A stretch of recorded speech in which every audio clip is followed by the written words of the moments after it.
Alright, so I was just looking at this, and we're about 1 week away from the 24th anniversary of this movie. Next year's the big silver anniversary, but did you ever think in your wildest dreams that 24 years later you'd still be talking about the Monster Squad? You know, you hope, you do work that you hope stands the test of time. I've always felt that way. Movies are really important to me, and I've never found them as disposable. I think now they're much more disposable. Something comes out and either does well the opening weekend or it doesn't, and it ends up at Netflix, and most people forget it. So I always wanted to do something that I hope would stand the test of time, but this movie's had a very strange journey.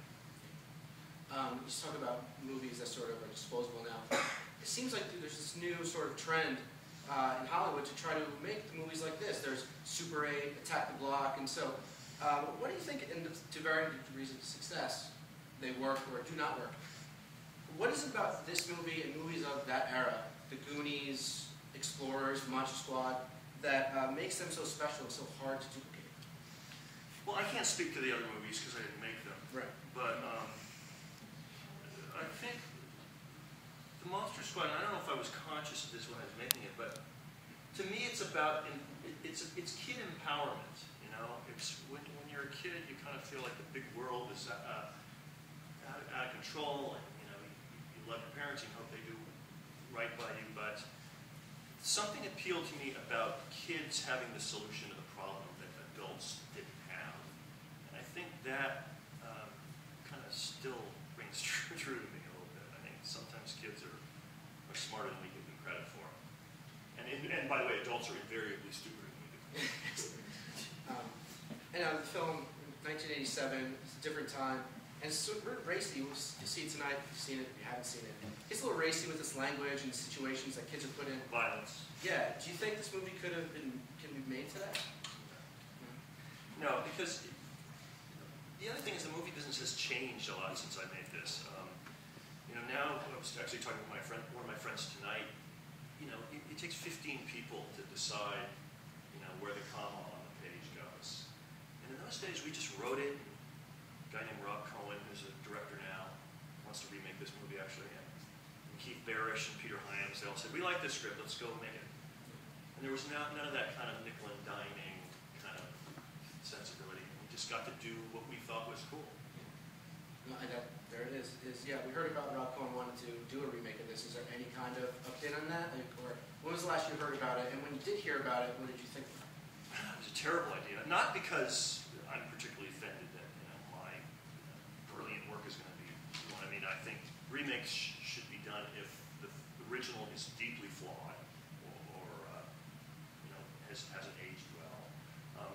But frankly, since Monster Squad, we had Buffy for 7 years, Harry Potter for however many movies. This whole sort of young people fighting forces of evil, to me, it's kind of been played out. So when as a fan, they're remaking the Monster Squad, I kind of went, really? Why? Is there anything about it that looking at it now, that if there were to remake it and you were part of it, that you would change anything? It's a very precious little movie. I mean, I loved the Universal monsters when I was growing up on TV. I watched Frankenstein and the Wolfman and Dracula and the Creature. So I just kind of wanted to do a tribute to the stuff I loved as a kid. We're seeing a lot of that in movies now. Let's make a movie out of a board game that I played one summer in 1982. So, in a weird way, it is kind of contemporary. Yeah. Is there anything now that when you watch the movie that you like, that didn't age too well, or maybe that aged perfectly, just still fits? I mean, obviously the tones. The wardrobe's pretty 80s. You'll see there's a montage that just every time I want to pull my head off and kick it out. I think of Team America. They do this song about there's gotta be a montage. And this song is awful. Michael Sembello, God bless you wherever you are. It's not a good song. The montage sucks bad. I think it's very kitschy. I'm singing it on the way over. You wrote some co-wrote some movie, Shane Black, who is awesome, and he's doing Iron Man 3 now. Right. When you heard that, what did you think about just? Because I remember thinking the guy who cooked this is directing Iron Man 3. That's just insane. well, I mean, Hollywood is, we all live here. It's a lot of it is politics. And he made a movie with Robert Downey, and he and Robert got along very well. And, one thing leads to another, and they always say, is it who you know and all that stuff? Absolutely, it's exactly. So, I wish him well. Working on something else with him. So. What can we? Never. Never, just not No, never. it's cool. You directed this movie at 27. What are some of the pluses and minuses that you think of doing a movie so young? Oh, that's a great question. The pluses are you don't know. You're so filled with hubris and the ignorance of youth that you don't know what you can't do, so you try to do anything. So I really think youth stands you in good stead. What was the rest of the question? Was there any bad things about it? About being so young? Yeah.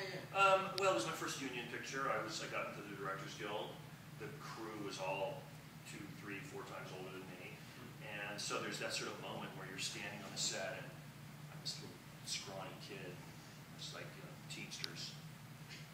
and it happens on every movie. If any of you are lucky enough to ever make a movie, be aware of that learning curve of waiting for the moment where the crew decides whether you know what you're doing or not. And I'm sure on some movies they never do. I've been lucky that usually it takes a couple days, but there's that sort of moment where they go, oh, okay, we can breathe decisively. And you talked about this movie has a really sort of interesting life, and it's chronicled really well on the documentary and the DVD Blu-ray. So I don't want to get into the whole Alamo Drafthouse, this and that, but one thing you do mention on that is that you thought the film failed because the marketing canceled itself out. You said that the adults thought the film was too scary for kids, but at the same time it was too kiddie for them. Yeah. So now we're looking back 2.5 decades later. Do you have any additional insight on how the film could have been a bigger box office hit than it was? This is going to sound really egotistical. I just think it was ahead of its time. Now, everybody wants to make PG-13, so kids can go and adults can go, and it's got some violence, but not too much. And it's scary, but not too scary. And it's dramatic, but it's got laughs. I mean, this was a contemporary model for a Hollywood movie. But it was before that model had been invented. And what's hilarious to me about Rob remaking it is the movie bombed. What's the precedent to saying Halloween was a big hit, so we're going to remake Halloween. Okay, this movie bombed. Unless they have so much faith that it is now, I think, is what I'm talking about, the kind of the zeitgeist. Part of the whole event tonight was we got to see a bunch of art inspired by your first 2 movies. And that's sort of become a big thing in sort of this pop culture. What is it like to see people reinterpret your movies in their own light? Like, what does that feel like for you as a filmmaker? It's fantastic. I mean, what's not cool about that? Yeah. I guess you're right. A few more things, and I'll give you guys a shot and let's watch this movie. You've done a bunch of Q&As in the last couple of years about this movie, and we're all huge fans of it because of what you said. What's your favorite thing to talk about with people about this movie? What's the thing that people come up to you and talk about that you're really excited to talk about? I don't have any brilliant response to that. I mean, my experience as a film fan is that the stuff that I saw when I was young is the stuff that means the most. It's the stuff that really struck me. I think whether it's music or art or whatever, reading, whatever it is, when you're young and you fall in love with whatever that medium is, that's the stuff that's going to stick with you. And I think people fell in love with this movie on cable and home video and all that, and they just come up to me and go, "I love your movie." They don't ever. There's never specific. I love the scene where. Yeah. Which is actually the stuff that's more interesting to me, because as much as it's great that people say I love your movie, it's like all you can really say is thank you and go home and have kind of a warm tingle, but it's not really anything you can say to that except thanks. So. Well, I love your movie because of the montage scene. This part of it. I'm excited to watch again. Anybody else got any questions for Fred? Anything? So we're doing this before the movie. If you saw the movie, you'd say, "Oh, I have a question about that scene," but it's late and I've actually seen the movie before. Yeah, I too. I got a question. At the end of the movie, when Just spoiler. Huh? How many people have seen this movie? The movie's awesome. Okay. At the end, Yeah, at the end, when Sean and Dracula are getting tossed into limbo, Sean grabs a steak and he's gonna mouth. Yeah. It looks like he mouths, "Die, you son of a bitch," but you don't hear it, and I kind of want to know why, if that was cut out or if that was ever there. It wasn't written, and it doesn't sound like an ad-lib from that particular actor. Sorry, it's not a more interesting answer. I thought it would have kind of been a little badass for him to say that. There's some badass stuff, though. Yeah. Well, you just, I know somebody asked me to ask the movie within a movie that they watch on the thing. Groundhog Day Part 12. Right, that's it. Is that something you shot independently too as part of it? There's just one shot of a girl screaming, and then the rest is you hear. Yeah. There's some dialogue too. You hear some dialogue. Johnny, don't go there. Now, by the way, Groundhog Day is a great movie that Harold Ramis made with Bill Murray. Before that, the 80s were full of, after Halloween, there was, Matt, help me, April Fool's Day, Friday the 13th. It just went on, and I was like, and so Shane and I came up with the most ridiculous holiday that there could be a slasher movie about. And not only did they make it, but they made 12 of them. Yeah. And Groundhog Day turned out to be such a great movie. Yeah, so now the joke will make sense, but Groundhog Day Part 12 is a bad slasher. Can I ask something? Yeah. Yeah, the kids in your movie, do you have contact with them?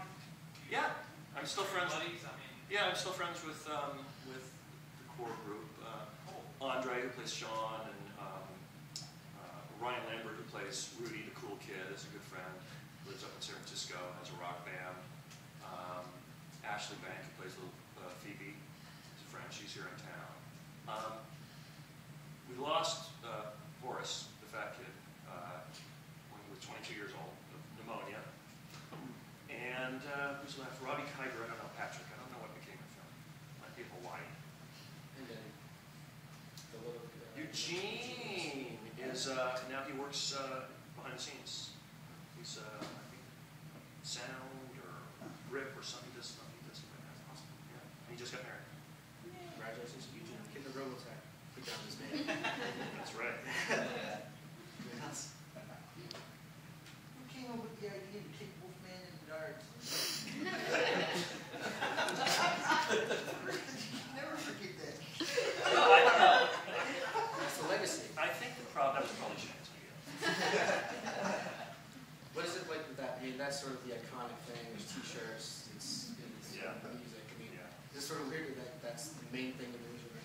Well, no, you know what?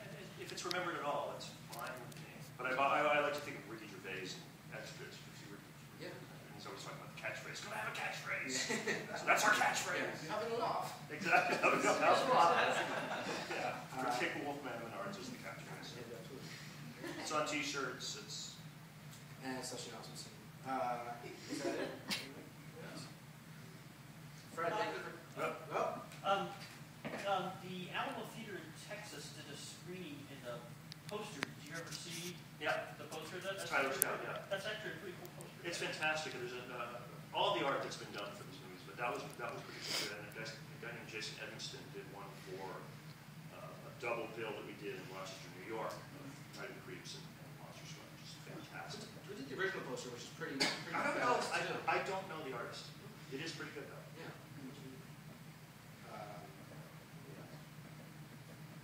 All right, watch the movie. Let's watch the Monster Squad. Thank you, Fred.